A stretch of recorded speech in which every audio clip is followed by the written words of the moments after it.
Bonjour Frédéric Mahler. Bonjour. Premier constat donc, un oiseau sur 3 a disparu en Île-de-France entre 2004 et 2017. Première question, est-ce que c'est grave ? Un oiseau sur 3 en 15 ans, c'est effectivement terrible comme constat. Il faut préciser que c'est en plus un constat différent selon les milieux de vie des oiseaux. Les oiseaux qui ont le plus disparu en Île-de-France, comme dans le reste de la France, parce que l'enquête a été faite aussi au niveau national, enfin d'abord au niveau national, c'est les oiseaux qui dépendent des milieux agricoles. Et en Île-de-France, ces milieux agricoles étant très largement dominés par la culture céréalière, la tendance nationale est encore plus marquée. Donc, en milieu agricole, c'est 45% des oiseaux qui ont disparu en à peine 15 ans. Quand même. Quels sont les oiseaux qui ont disparu, justement ? Alors bon, il y a effectivement toute une série d'espèces qui vous diront peut-être pas grand-chose aux gens, mais il y a, dans les espèces emblématiques, il y a quand même l'alouette des champs, qui est une espèce que tout le monde a entendue dès qu'on se promène dans les champs. Ça fait quoi ? C'est un oiseau qui chante en vol et qui monte comme ça en battant des ailes sur place, mais peut monter à des dizaines de mètres. Il chante comme ça toute la journée. Et vous dites qu'il chante en vol, c'est rare ? Ah, des oiseaux qui chantent aussi durablement en vol, oui, c'est quand même une des caractéristiques de l'alouette des champs. Et c'est un chant qu'on a de plus en plus de mal à entendre en Île-de-France, dans certaines régions, dans certains secteurs d'Île-de-France. Il ne faut pas non plus dire que ça a complètement disparu. Donc quand on dit qu'un oiseau sur 3 a disparu en Île-de-France, c'est essentiellement dans les champs. C'est essentiellement dans les champs, avec quand même une nuance. Il y a aussi des oiseaux qui vivent dans le bâti, en gros dans les villes, quoi, et qui sont spécialisés dans le bâti, qui disparaissent. Mais alors là, c'est un mélange d'espèces qui fait que l'interprétation est plus compliquée. Mais il y a une partie de ces oiseaux dépendent, malgré leur milieu bâti, ils dépendent aussi quand même de sources de nourriture venant des milieux agricoles. Mais disons, en gros, ce qui est très emblématique, c'est les oiseaux des milieux agricoles, plus un cas très particulier qui pose question, mais que tout le monde connaît maintenant, donc le moineau domestique à Paris et dans toutes les grandes villes européennes. On en a parlé sur France Bleu, on avait fait des reportages à l'époque pour dire que les moineaux disparaissaient, notamment la faute à toutes ces réhabilitations d'immeubles, les isolations thermiques qui rebouchent là les endroits où il y avait des petits trous. Alors, c'est pas forcément ça qui explique la chute qui a déjà eu lieu, mais c'est effectivement le point sur lequel va se jouer l'avenir du moineau, je pense, dans les villes. Parce qu'effectivement, il faut développer ces mesures d'isolation thermique, ça ne se discute pas une seconde, mais simplement, quand elles se font essentiellement donc, par ce qu'on appelle l'isolation par l'extérieur, ce qui fait que ça fait disparaître absolument toutes les cavités dans lesquelles nichent les moineaux, mais aussi les martinets, mais aussi les chauves-souris, mais aussi toute une série d'insectes. Et donc, il faut chaque fois, ce qu'on essaye de développer, c'est que chaque fois qu'il y a une opération de rénovation thermique, il y ait compensation. Et là, la compensation par les moineaux, c'est la pose de nichoirs. Et est-ce qu'on peut, nous, poser des nichoirs ? Alors, on peut toujours poser des nichoirs. Si l'oiseau qui viendra le plus facilement en nichoir, c'est les mésanges, qui se portent bien, donc ça ne va pas aider. Alors, elles n'ont pas besoin de ça pour leur survie, mais pour reconnaître qu'il y a un aspect plaisir personnel qui n'est pas à négliger. Maintenant, pour les moineaux, c'est un peu plus particulier, parce qu'il y a deux contraintes. Un moineau ne viendra pas nicher dans un endroit où il n'a pas à se nourrir.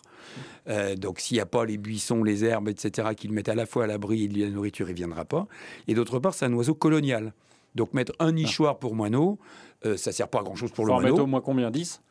C'est vrai que c'est plutôt une petite dizaine, en quelques mètres. Enfin, ils n'ont pas besoin d'être collés l'un à l'autre, mais enfin, disons, former un groupe. Quand on dit les oiseaux disparaissent, est-ce que les pigeons sont concernés ? On les appelle souvent les rats volants. Ah.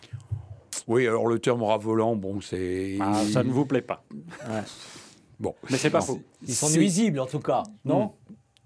Nuisible, non. Enfin, ça dépend. Nuisible, en soi, ça veut rien dire. D'accord. Ça peut être gênant dans des circonstances particulières, c'est clair. Est-ce qu'ils disparaissent, eux, ou au contraire ? La tendance, sans disparaître, ils ne progressent pas. En tout cas, quand les pourquoi gens, eux, ils ne disparaissent pas, ne diminuent pas ?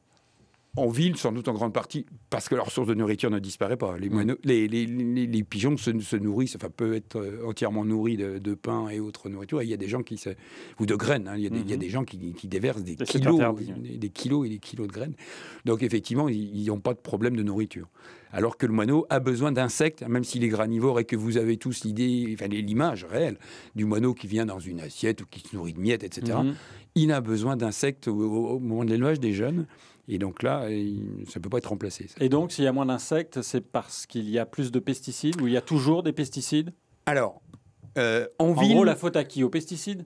Alors, pour revenir aux oiseaux des milieux agricoles dont on parlait, c'est effectivement lié à une intensification des pratiques agricoles. C'est clair que les parcelles augmentent de taille, les chemins disparaissent, donc les bords de chemins disparaissent, il n'y a plus d'herbe folle. Événement majeur, les jachères obligatoires qui ont eu cours jusqu'en 2008-2009 ont disparu. Et ça, les jachères, c'était une source de nourriture et d'abri. Par exemple, les perdrix, j'ai parlé de l'alouette qui perdait 26% en 14 ans. La perdrix, c'est 60% en Île-de-France qu'elle a perdu. Et ça, c'est en grande partie à cause de la disparition des jachères, parce qu'effectivement, elles se nourrissaient, se mettaient à l'abri là-dedans. Donc, à l'intérieur de ces pratiques agricoles intensives, il y a évidemment l'usage massif de pesticides et d'intrants divers et variés qui jouent. Maintenant, en ville, c'est vrai que le problème est plus compliqué. On a du mal à s'expliquer d'où viennent ces disparitions de nourriture pour les moineaux, parce qu'il y a quand même relativement peu de pesticides en ville. Par exemple, la ville de Paris, ça fait plus de 10 ans qu'ils ont banni les pesticides. Donc là, on est un petit peu coincé. On pense quand même que c'est essentiellement la disparition des plantes, des friches ou des plantes sauvages à droite à gauche qui donnaient à la fois des graines et des insectes qui venaient butiner. Dernière question, Frédéric Mahler. Est-ce qu'on va quand même réussir à inverser la courbe de cette disparition des oiseaux ? Alors ça, c'est un gros problème, puisque je vous disais que c'est le résultat d'une pratique agricole globale et d'une politique agricole globale qui va vers l'intensification. C'est vrai que ça ne va pas se retourner en un quart de seconde.